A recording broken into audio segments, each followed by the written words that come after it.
Let's make Soboro Bento. First, let's make Japanese-style scrambled eggs. Heat oil in a frying pan and add eggs. And add some dashi to add flavor. Make soboro. Stir-fry your favorite ground meat in a frying pan without oil. This time I will use ground turkey. When the meat released oil, remove it.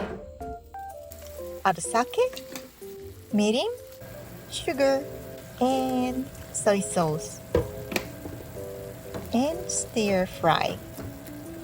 Finally, cook snow peas.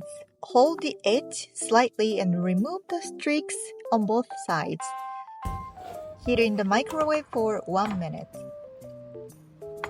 Cut into thin strips.